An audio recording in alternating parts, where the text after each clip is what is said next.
Hello, this is Michael Rather from the Digital Photography Connection, and today we're going to be talking about how you can change the camera raw defaults found inside of Lightroom version 2. As you import your raw images into Lightroom, Lightroom already has a set of predetermined parameters of how it's going to render that image, and that'll be your starting point. But you don't have to use the starting point that's found as the default inside of Lightroom. You can actually go ahead and customize the default either by camera serial number or by a particular ISO or both. You might be asking yourself, well, why would I want to change the defaults that already come with Lightroom? Well, there's a couple reasons why. Maybe you've got a bias in your camera. Maybe your camera slants a little bit to the greens or maybe to the magentas. Well, you could come into Lightroom, change the parameter for that particular camera so that as you import your raw images, your starting point will already be corrected. Maybe you find you're making certain adjustments at specific ISO ratings when you bring images in. Well, now you'll be able to predetermine or set parameters, and as the images are brought in at those particular ISOs or the particular camera, Lightroom will automatically readjust those images and give you a new starting point. You also might be thinking, well, why don't I just create a preset and use that preset when I import my images into Lightroom? And although that would be good, that preset will be applied to each and every photo. Well, maybe you only want presets to be done by camera model, or once again, you want your presets set up only by ISO. And a preset can't do that. You can't determine when you're importing images which ISOs you're bringing in if you've changed your ISO throughout your photo shoot. So let's go have a look to see how we can make these changes inside of Lightroom. So the first step in evaluating these parameters is, let's head on over to the Develop module. I'll just click here on the Develop module. And I'm also going to come down and click on the Reset button. And the reason that I'm doing that is I've already made some changes to this image. And I want to show you the parameters that were set as this raw image was brought into Lightroom. If we look at the Basics panel, we'll see that we have the blacks set at a default of 5, brightness at +50, contrast at +25. There are no other changes here in the Basics panel. Also, if we come down to the Detail panel here, we'll look and we'll see that there was a little bit of pre-sharpening already added to the image. In addition, there was a little bit of noise reduction added as well. And these are the parameters that have been set up by Adobe, so you know that they've done their research on the images. But they can't account for every single camera that's out there, and each and every individual camera differs slightly. So if, for instance, as I mentioned before, if you start seeing that your cameras are sliding just a bit to the greens, you could actually come down to your camera calibration here and start changing your green primaries, your red primaries, or your blue primaries for a particular camera. Now we're going to be showing you how to do all of this, but I wanted to show you that the default settings here, we have no camera calibration set up. We have a little bit of sharpening and noise reduction set up. And then we see these basic settings here in the Basics panel already set up. And we're going to make a few adjustments to those and then set those as the default. So before we can change the defaults, there's some preference changes that we need to make.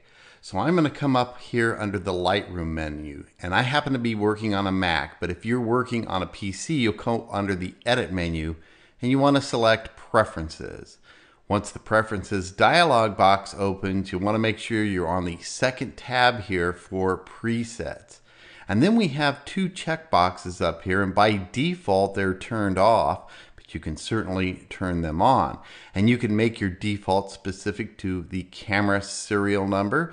So I happen to have been using a Canon 5D on this image, but once again, I may have two Canon 5D bodies that I'm working with, and there may be some parameters in those cameras that are different from each other. So you could actually click and make that specific to the camera. The other thing that we talked about was making your corrections or your defaults specific to the camera ISO. So as the camera ISOs change, maybe you're going to be wanting to check this to make sure that a different default is applied to each and every ISO setting that you actually set a default for. So I'm going to go ahead and I'm going to check both of those boxes, and you're going to need to do that once again before we can actually make any of these default changes apply. So once I have this set up, I can go ahead and close the Preferences dialog box. Now let's go back over here to the Develop module. And as you'll recall, this was shot at ISO 1600 with the Canon 5D. Well, one of the things that you might be finding out that you're doing all the time when you're shooting, say, at a high ISO like 1600 is coming in and making some noise reductions. You might come in and all the time you're finding that you're setting your noise reductions, your luminance levels to say 30. And so that might be one of the changes that you want to make, that you always make every time you bring photos in. Well, you'll no longer have to make those changes as a starting point.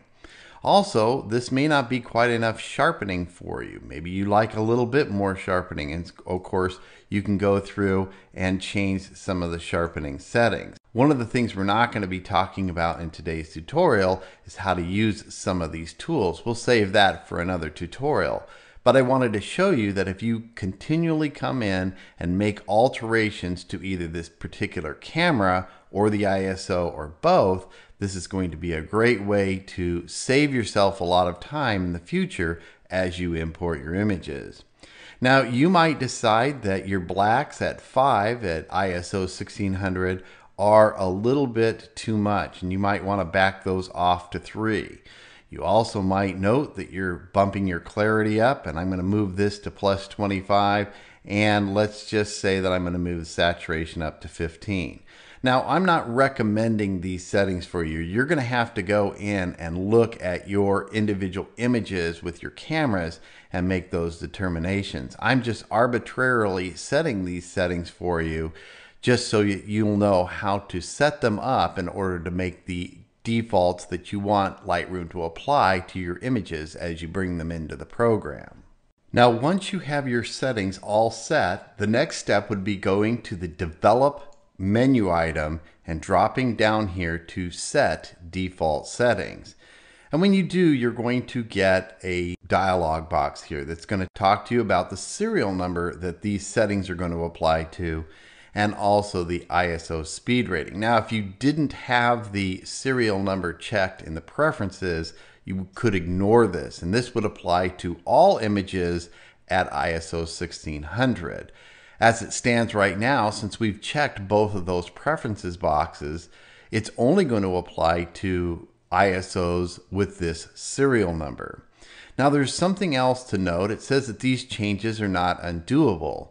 And what they're trying to tell you here is if you already have custom presets, or defaults, I should say, set up for your camera raw parameters, you're going to overwrite those and you're not going to be able to go back to them. You will be able to restore to the Adobe defaults at any time, but again, if you've already set up these custom developed settings, you won't be able to go back to them once you accept this. So I'm going to go ahead and I'm going to click Update to Current Settings. And when I do, now I've got a new default. Now, this isn't going to change any of the images that you've already imported into Lightroom. It's only going to affect images from this point on as you import them into the program. And when you do, these new settings now are all going to apply. And since we checked both the camera model serial and the ISO, it's only going to apply in these circumstances. So if you make image changes to other ISOs or other cameras, you're going to have to do this for each and every one of those settings. And also, as another important note, if you happen to be using both Lightroom and Adobe Photoshop, you're also going to find that they share the same camera raw engine. So any of these defaults that you make here in Lightroom are also going to apply to Photoshop. So now that we have our default settings in place, I'm going to come back to the library module. I actually have some images here. Let's go find another 5D 1600 ISO, and I've got one right here. We'll go to the develop module, and I've already made some changes to this image. Well, I'm going to go ahead and click the reset button, and instead of the image resetting to the saturation of 0 and clarity of 0 and blacks to 5, you can see my new defaults being applied. And of course, this is going to happen when you re-import your images as well. And if we scoot down here and look at the sharpening and noise reduction, we can see that those same parameters that we put in for the default now are going to take effect. But let's also come in and let's look at the 40D, because we took some images with the 40D, and let's go look at those. And if I click on the reset button here, let's see what's going to happen. I'll click on reset, and you'll notice that none of these change. These are the Adobe Camera Raw settings that are already put here in the image. And since this is the 40D and not the 5D, the image did not change. And again, if you wanted to apply it to all ISOs, then you wouldn't want to have your camera specific checkbox turned on in the preferences dialog box. Well, that wraps up our tutorial for today. And again, my name was Michael Rather from the Digital Photography Connection.